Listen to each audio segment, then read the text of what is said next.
Imagine getting, like, exactly what you wished for, down to the very last syllable, Oh boy. Yeah. and realizing almost immediately that it is just um, the worst possible thing that could ever happen to you. Yeah, that's a terrifying thought. Right. I mean, we're not talking about a simple case of buyer's remorse here. We are talking about a totally reality-shattering realization that the very thing you spent all your energy chasing is, well, actively destroying your life. It's basically the ultimate cognitive trap. You know, you get the prize, but the actual mechanism of getting it fundamentally breaks the world around you. Exactly.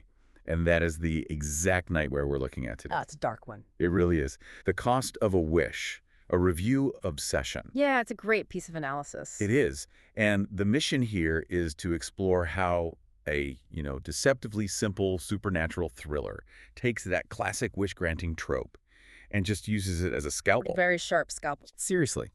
It dissects the dark, very human reality of toxic desire. So, okay, let's unpack this. Because the premise of this film, Obsession, uses this brilliant bait and switch. It really does. It catches you totally off guard. Right. Because it starts out sounding suspiciously like a mid-2000s romantic comedy. Which is such a smart choice. I mean, the script points out how crucial that familiar, innocent framework is to the movie's overall impact. Yeah. It basically lowers your defenses. You know, the story drops us in with this classic, hopeless romantic protagonist. I'm a nice guy. Exactly, the nice guy. And he's desperately trying to win the heart of his crush. And we are just culturally conditioned to root for this guy. Oh, 100%. We've seen this underdog narrative a million times, so we immediately just, grant him a massive amount of empathy and leeway. Right, because we think, oh, he's just a guy who wants love. What's the harm in that? Yeah, what could possibly go wrong? Yeah. But during this totally relatable, albeit kind of cliche journey, he stumbles across something entirely outside the realm of a rom-com. Very far outside. He finds the one wish willow. Just the name. I know, right? Just the name itself changes the genre of the story instantly. It really does, because it introduces an absolute limitation, one wish. And from a psychological standpoint, the moment you introduce artificial scarcity, like you only get one shot at this, you force the human brain into a state of hyperfocus. That makes a lot of sense. Yeah, it signals to the audience that whatever choice the protagonist makes, it's going to be completely irreversible. And, inevitably, he uses that singular cosmic opportunity to get the girl. Of course he does. And at first, the universe seemingly bends to his will. The crush looks his way, everything aligns perfectly, and he gets his happy ending. Supposedly. Supposedly, yeah. But what the source material really highlights as the film's true genius is its atmosphere. Yes, the pacing is incredible. It is. The movie doesn't just rush into the horror. It actively avoids those cheap jump scares right out of the gate. Which is such a relief, frankly. Yeah. I mean, jump scares just trigger a basic biological startle response, They don't actually create dread. Right. Dread is a whole different animal. Exactly. Dread requires cognitive engagement. The film relies on this slow, just agonizing build of tension. It leaves you sitting there in the dark, forced to ask these looming questions. Like, what even is this tree? Yeah. What exactly is the biological or supernatural makeup of this willow? Why is it granting wishes to random people wandering through the woods? And, most importantly, what is the hidden cost? Because no ancient magical tree is just handing out free favors to nice guys. Never. There's always a catch. Always. It instantly brings to mind that classic monkey's paw trope. Oh, absolutely. You the setup, you ask for $1 million, you get $1 million. Yeah. But it's the insurance settlement because your kid died in a horrific accident. It's the worst way to get what you want. Right. The wish is granted, but the cost totally obliterates the reward. But here's the thing I always wonder about audiences watching these movies.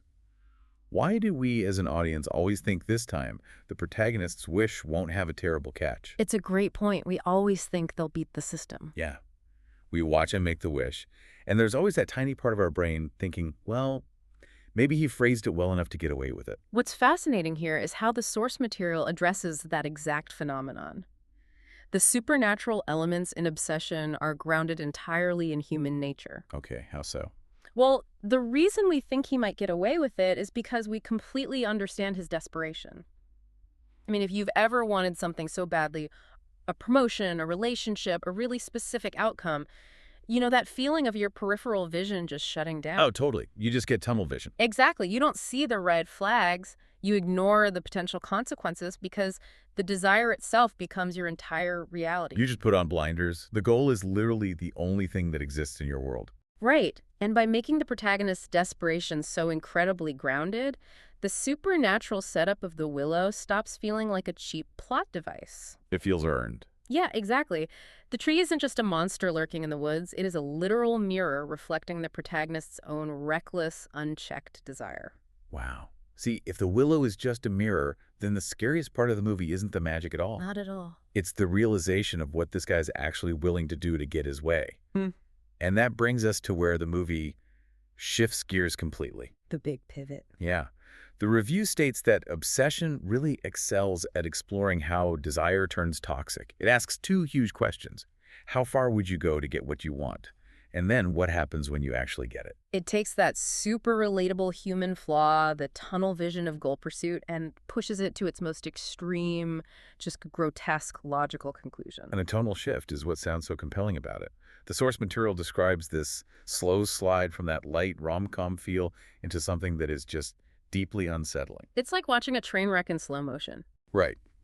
The protagonist realizes he got the words he asked for, but the reality of that wish is a complete nightmare. But let me push back on this because I really want to play devil's advocate for a second here. Oh, go ahead. So if this guy walks up to the one wish willow, asks for a very specific outcome, and the willow simply processes that request and delivers exactly what he asked for. But isn't that the ultimate irony? If you get exactly the words you asked for, can you really blame the willow? That is the million-dollar question. I mean, the guy didn't read the supernatural terms of service, right? Yeah. Isn't the willow basically just a cosmic vending machine? You could argue it's a neutral mechanism, sure, but giving a loaded gun to a desperate person isn't exactly an innocent act. Okay, fair point. And this is where the film forces the audience into a deeply uncomfortable space. Like, is the willow malicious, or is it just a mindless force of nature that feeds on vulnerability? That's creepy either way. It is. And if we connect this to the bigger picture of the allegory, the film is dissecting real-world obsession. The horror doesn't come from, a tree chasing him. No, it comes from the dawning realization that he is the architect of his own destruction. Yeah, he demanded a specific outcome from the universe without even factoring in the autonomy of the person he was crushing on. Yeah. He just didn't consider the collateral damage. Because when desire becomes toxic, the object of your affection ceases to be a human being. Wow. Yeah. They become a possession, a prize, essentially. It's Right. entirely about control. And that tonal shift that the review praises so highly, that's the excruciating process of the protagonist realizing that control is a complete illusion. He thought he was mastering his destiny. Right, but he was actually just trapping himself. Man. Now, as much as our source material praises the thematic weight of this movie, it also dives into some pretty significant critiques. Yeah, it's definitely not a perfect film. No. And this opens up a really engaging debate about the mechanics of horror itself. Yeah. It does. The script highlights some structural and narrative choices that actively detract from the experience for certain viewers. Like the pacing, for one. Some scenes apparently just drag on way too long. Yeah, pacing is tough in slow burn horror. It is. But the most significant critique revolves around the lore, or rather, the distinct lack of it. Ah, yes. The missing mythology. Right. The review expresses a lot of frustration that the movie provides almost no background on the One Wish Willow. It doesn't explain where it came from, how its magic works, or, what its ultimate purpose even is. It just leaves you hanging. Completely. It leaves these massive questions entirely unanswered, which the script notes will frustrate a lot of people. And that frustration is totally valid because it speaks to how different people process suspense, Oh, for sure. Some viewers need a complete mythology to feel invested. They want the rulebook. Others thrive on the ambiguity. Well, I have to jump in and defend the movie's choice to stay vague here. Doesn't over-explaining the monster ruin the scare? Do we really need a Wikipedia page for a magical tree for the movie to be scary? This raises an important question. It really is about the underlying architecture of a psychological thriller. Right. It's a delicate balancing act. You are arguing for the fear of the unknown, which is, without a doubt, the oldest and most primal fear we have. Exactly. If we pause the movie for 20 minutes to explain that the willow was planted in 1842 by a witch who was wronged by a lover, Doesn't that just turn a terrifying, incomprehensible force of nature into a boring trivia fact? That's the risk, yes. When a cosmic entity is unknowable, it feels infinitely powerful. When you explain it, you shrink it down to a size the human mind can comprehend. It loses its teeth. Right. Let the creepy tree just be a creaky, unexplained tree. The mystery is the point. But looking at it from the other side of the aisle, a psychological thriller still requires some internal logic to maintain tension. Okay, I'm listening. The human brain needs rules to perceive stakes.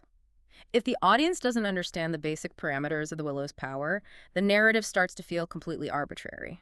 Like anything can happen. Exactly. If the tree can do literally anything at any time with zero limitations, then the protagonist's choices don't actually matter. It's just random noise happening on a screen. Okay, I see the distinction there. You're saying you need to know that if you step out of bounds, there's a specific penalty. Even if you don't know who painted the lines on the field, you have to know the field exists. Precisely. If the audience doesn't know the rules of the game, they can't anticipate the danger. That makes sense. Too much ambiguity, and the audience feels cheated by a plot that can just invent new magic whenever it wants. But too much lore, and the mystery evaporates into a textbook. The critique here is that Obsession leaned just a little too far into the unexplained, depriving the audience of the framework needed to fully appreciate the trap the protagonist walked into. That makes a lot of sense. The fear comes from knowing the trap is closing, not just from being surprised by the trap out of nowhere. Exactly. The anticipation is everything. Right. Now, the source material gives a very explicit warning at this point in the script. They pause and clearly signal that they are crossing the threshold into heavy spoiler territory. Yes, big warning here. And since we are unpacking their full analysis, we're going to do the exact same thing for you right now. If you haven't seen Obsession and you want to go in completely blind, this is your official spoiler warning. Consider yourself warned.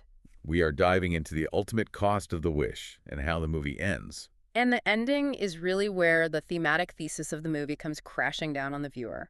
The source material explores how the wish fully morphs from a supposed blessing into an inescapable curse. Because initially, everything is perfect, right? He has the girl, he has the dream scenario. It looks like a win. It does. But the horrifying truth slowly reveals itself. The wish didn't just tweak his personal circumstances.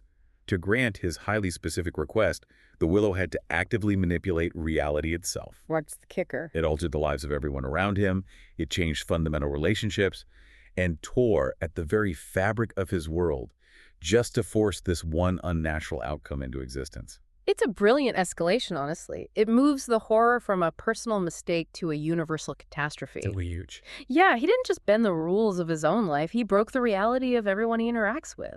Here's where it gets really interesting to me. The mechanics of this reality warping remind me of a bad software patch. Oh, I love that analogy. Have you ever tried to fix something on a computer, maybe download a patch that is supposed to fix one very specific tiny line of code? Oh, absolutely. A Yeah. simple fix that promises to resolve a single error. Right. You just want the printer to connect. But because that one line of code is tangled up in a web of millions of other lines, the patch accidentally corrupts the entire operating system. Yep. And then everything goes wrong. Exactly. The printer works, sure, but now your screen is upside down, your files are completely deleted, and your keyboard is typing in a different language. That is exactly what this wish operates like. That is spot on. He patched his reality to force a connection with his crush. Mm-hmm. But the dependencies, like the free will of others, the natural order of events, the memories of everyone in town, they were all corrupted in the process. That is a phenomenal way to visualize it, because a corrupted operating system doesn't just resolve itself. No, it It doesn't. crashes. And that perfectly encapsulates the analysis of the ending. The film completely rejects a neat, happy Hollywood resolution. Which is so rare these days. It is. Hollywood endings often ruin horror because they offer a safety net. Obsession pulls the net away entirely. It forces the protagonist to stand in the wreckage and face the cold, unyielding reality of what he's done. Wow. The system is broken, his world is corrupted, and he is the one who executed the code. And there is no undo button. He can't just unwish it. Nope. And this ties brilliantly into the source material's final point about the title of the film itself. The title Obsession isn't just a marketing hook, you know. It is the entire thesis. Okay, break that down for me. The script concludes that this was never, at any point, a story about love. Oh, wow. Love is cooperative. It requires mutual consent, respect, and crucially, a shared reality. What the protagonist experienced was an intense, solitary, and entirely selfish desire. It was so dark. It is. The film is a warning about wanting something so intensely that you reduce the people around you to mere objects in your own fantasy. It completely reframes that entire first act. When he was playing the cute, hopeless romantic chasing a crush, he was already laying the groundwork for this destruction. Exactly. The Willow didn't implant the toxicity into him. It just handed him the remote control to manifest that toxicity on a cosmic reality-altering scale. Which leads right into the final verdict of our source material. The script acknowledges that Obsession probably isn't destined to be a massive mainstream blockbuster. Yeah, understandably so. As we discussed, the pacing issues and that polarizing lack of lore keep it from being a perfect film. But the core concept is just so compelling that it carries the entire experience. It's the kind of movie that burrows into your brain and sits with you long after the credits roll. It really is. The recommendation is incredibly strong, specifically for fans of supernatural thrillers, dark romance, and psychological horror who don't mind sitting with uncomfortable themes. It's a testament to any piece of media that dares to explore the ugliest sides of human longing, especially without offering a comforting apology at the end. Yeah, it doesn't let you off the hook. So what does this all mean for us? For you, listening right now? That is the big question. The source material does something really engaging at the end of the script. The writer turns the microphone back to their community, posing a few final questions. And we want to pass those exact questions directly to you. Let's hear them. Based on the mechanic of this wish and the horrific fallout, do you think the protagonist got what he deserved? When you play with forces that erase free will, is the resulting nightmare just the inevitable bill finally coming due? The script also asks a deeply personal question. If you were walking through the woods and you somehow stumbled upon the One-Wish Willow, what would you wish for? Oh man, that's heavy. Knowing the staggering cost, knowing the absolute tunnel vision of human desire, would you even dare to speak a single word? It really makes you second-guess the nature of your own ambitions, doesn't it? It really does. It puts a mirror up to all of us. Which brings us to one final thought for you to chew on today. We've talked about the protagonist patching his world, altering relationships, and corrupting the environment just to get the person he was obsessing over. Right, the bad software patch. Exactly. But consider the implication of that software patch.